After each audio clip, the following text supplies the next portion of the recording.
Baik, Assalamualaikum warahmatullahi wabarakatuh. Alhamdulillahirabbil alamin. Assalatu wassalamu ala asrofil anbiya wal mursalin wa ala alihi wa ashabihi Rasulillah ya jemaah.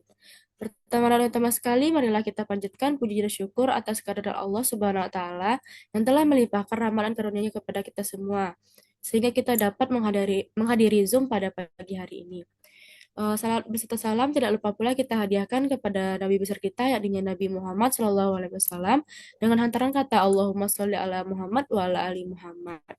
Eh, Pada hari ini kelompok akan membahas tentang konsep dasar komplain, jenis-jenis komplain publik terhadap organisasi, melayani komplain publik, langkah-langkah menghindari terjadinya komplain publik terhadap organisasi dan lembaga. Nah, materi yang pertama yaitu akan dijelaskan oleh Reisha. Kepada Reisha, kita persilahkan.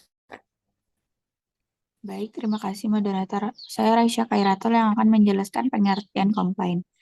Pengertian komplain yang pertama yaitu menurut Jiptono dalam Damar Jaya 2016. Komplain bisa diartikan sebagai ungkapan atau rasa kekecewaan. Organisasi bisa mengumpulkan keluhan pelanggan melalui sejumlah cara. Di antaranya kotak saran, formulir, di keluhan pelanggan, saluran telepon, khusus website, kartu komentar, survei kepuasan pelanggan, dan customer exit surveys. Yang kedua, menurut Garyanto dan Setiabudi 2014, komplain atau keluhan adalah pengaduan atau penyampaian ketidakpuasan, ketidaknyamanan, kejengkelan, dan kemarahan atas servis, jasa, atau produk. Yang ketiga, menurut Bell dan Ludington, bahwasannya keluhan pelanggan adalah umpan balik atau feedback dari pelanggan yang ditujukan kepada perusahaan yang cenderung bersifat negatif. Kesimpulan dari beberapa pengertian tadi yaitu keluhan atau komplain adalah ekspresi perasaan ketidakpuasan atas standar pelayanan, tindakan atau tidak hanya tindakan pemberi pelayanan yang berpengaruh terhadap pelanggan. Selanjutnya, materi mengenai jenis-jenis komplain publik terhadap organisasi. Keluhan pelanggan dapat muncul dalam berbagai bentuk seperti keluhan lisan. Keluhan lisan ini di mana pelanggan mengungkapkan ketidakpuasannya secara langsung kepada staf atau perwakilan perusahaan melalui telepon, tatap muka, atau pertemuan. Yang kedua, keluhan tertulis, yaitu pelanggan menyampaikan keluhan melalui surat, email, atau pesan melalui platform media sosial atau situs web perusahaan. Yang ketiga, keluhan online. Pelanggan menggunakan media sosial, ulasan online, atau forum untuk mengekspresikan ketidakpuasan mereka terhadap produk atau layanan. Menurut ahli pemasaran Al-Arif dalam bukunya berjudul Dasar-Dasar Pemasaran Bank Syariah, komplain atau keluhan pelanggan dapat diklarifikasikan ke dalam 4 jenis, yaitu yang pertama, mechanical complaint atau keluhan mekanikal. Keluhan mekanikal adalah suatu keluhan yang disampaikan oleh konsumen sehubungan dengan tidak dapat berfungsinya peralatan atau produk yang dibeli atau disampaikan kepada konsumen tersebut. Jenis keluhan ini biasanya disebabkan oleh kesalahan yang terjadi pada perlengkapan yang ada. Yang kedua, attitudinal complaint atau keluhan akibat sikap karyawan perusahaan, di mana keluhan konsumen muncul sebagai akibat sikap atau perilaku karyawan atau petugas pelayanan yang negatif pada saat melayani konsumen. Yang ketiga, service related complaint atau keluhan yang berkaitan dengan pelayanan, di mana keluhan yang muncul terkait dengan pelayanan itu sendiri. Jenis keluhan ini disebabkan oleh buruknya pelayanan yang diberikan. Yang keempat, unusual complaint atau keluhan yang aneh atau tidak biasa, di mana keluhan konsumen yang bagi petugas merupakan keanehan atau tidak wajar atau umum, karena tidak berhubungan dengan pelayanan atau produk. Baik, hanya itu yang dapat saya sampaikan. Saya kembalikan kepada moderator.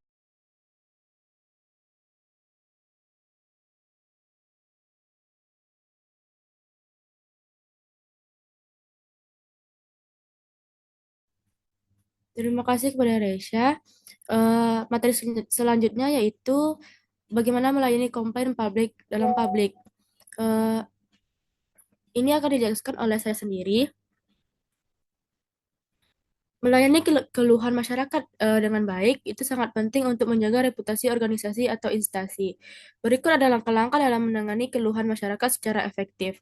Yang pertama yaitu mendengarkan dengan empati. Masyarakat yang mengajukan pengaduan umumnya mengalami ketidaknyamanan atau ketidakpuasan terhadap layanan yang diberikan. Oleh karena itu, petugas yang menerima pengaduan harus bersikap ramah, tidak menyela pembicaraan, dan menunjukkan pemahaman terhadap perasaan masyarakat. Yang kedua, itu mengklarifikasi dan mengidentifikasi permasalahan. Setelah mendengarkan keluhan, langkah selanjutnya adalah mengklarifikasi dan mengidentifikasi permasalahan. Petugas harus memastikan bahwa petugas harus memastikan bahwa mereka memahami masalah yang disampaikan dengan cara mengajukan pertanyaan yang relevan serta mencatat informasi penting. Jika memungkinkan, petugas juga dapat melakukan verifikasi terhadap laporan yang diterima untuk memastikan keakuratan data. Nah, yang ketiga yaitu memberikan solusi yang tepat dan transparan. Dalam memberikan solusi, petugas harus transparan dan memberikan informasi yang jelas terkait langkah-langkah yang akan diambil untuk menangani pengaduan. Jika pengaduan dapat diselesaikan secara langsung, maka solusi harus diberikan dengan cepat. Namun, jika memerlukan waktu atau koordinasi lebih lanjut, masyarakat harus diberitahu mengenai estimasi waktu penyelesaian serta pihak yang bertanggung jawab. Nah, yang terakhir yaitu menindaklanjuti keluhan. Setelah solusi diberikan, penting untuk melakukan tindak lanjut guna memastikan bahwa masalah telah diselesaikan sesuai dengan harapan masyarakat. Komunikasi lanjutan ini juga berfungsi untuk menanyakan apakah solusi yang diberikan sudah efektif atau masih perlu perbaikan. Selain itu, pencatatan setiap pengaduan yang masuk dan bagaimana penyelesaiannya menjadi bahan evaluasi bagi instansi untuk meningkatkan kualitas layanan di masa yang akan mendatang. Hanya itu yang dapat saya sampaikan. Materi selanjutnya yaitu yang akan dijelaskan oleh Melisa. Kepada Melisa, kita persilahkan. Terima kasih kepada moderator. Baiklah, saya Melisa di Purwanti dengan NIM 24002030. Di sini saya akan menjelaskan materi terkait langkah-langkah menghindari terjadinya komplain publik terhadap organisasi dan lembaga. Untuk menghindari terjadinya keluhan masyarakat terhadap organisasi atau lembaga, berikut adalah langkah-langkah yang bisa dilakukan. Yang pertama yaitu transparansi dan akuntabilitas. Memastikan seluruh kebijakan, keputusan, dan tindakan organisasi dapat dipahami oleh masyarakat. Gunakan media komunikasi resmi seperti website, media sosial, dan laporan tahunan untuk memberikan informasi yang jelas. Yang kedua, peningkatan kualitas pelayanan. Peningkatan kualitas pelayanan menjadi langkah penting dalam mencegah keluhan. Organisasi harus melakukan evaluasi berkala terhadap pelayanan yang diberikan, menggunakan survei kepuasan masyarakat sebagai alat untuk mengidentifikasi area yang perlu diperbaiki. Yang ketiga yaitu meningkatkan keterlibatan masyarakat. Keterlibatan masyarakat dalam pengambilan keputusan juga merupakan cara efektif untuk mengurangi keluhan. Dengan melibatkan masyarakat dalam musyawarah atau konsultasi publik sebelum keputusan besar diambil, organisasi dapat memahami kebutuhan dan harapan mereka. Yang keempat yaitu kepemimpinan yang baik dan berintegritas. Pemimpin organisasi harus menjadi teladan dalam menjalankan etika kerja dan profesionalisme serta memastikan tidak adanya praktik korupsi, kolusi, dan nepotisme dalam organisasi. Yang terakhir yaitu penggunaan teknologi dan digitalisasi. Pemanfaatan teknologi dan digitalisasi juga dapat membantu meningkatkan transparansi serta efisiensi dalam pelayanan. Sistem informasi manajemen dapat digunakan untuk mencatat dan mengelola pengaduan masyarakat secara sistematis.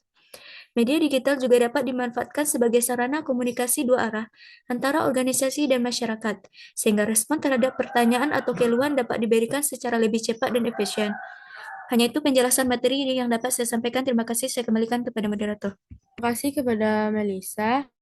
Dapat disimpulkan dari materi di atas yaitu komplain merupakan bentuk ketidakpuasan yang disampaikan oleh individu atau kelompok terhadap suatu organisasi atau lembaga. Ketidakpuasan ini bisa muncul akibat berbagai faktor, seperti pelayanan yang kurang memadai, produk yang tidak sesuai harapan, atau komunikasi yang kurang efektif.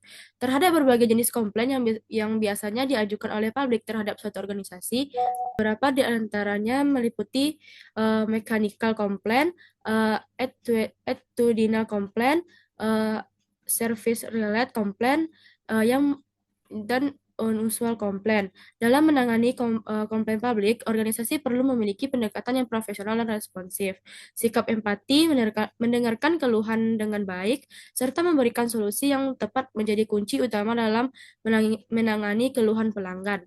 Respon yang cepat dan komunikasi yang jelas juga sangat penting untuk menjaga kepercayaan publik terhadap organisasi. Agar dapat menghindari terjadinya komplain, organisasi perlu mengambil langkah-langkah preventif. Salah satunya adalah dengan meningkatkan kualitas pelayanan serta memastikan bahwa kebijakan dan prosedur yang diterapkan mudah dipahami oleh publik. Nah, pengawasan yang ketat terhadap kinerja karyawan, pelatihan untuk meningkatkan keterampilan dalam melayani pelanggan, serta sistem umpan balik yang efektif juga menjadi faktor penting dalam mengurangi potensi keluhan. Hanya itu yang dapat kelompok sampaikan. Assalamualaikum warahmatullahi wabarakatuh.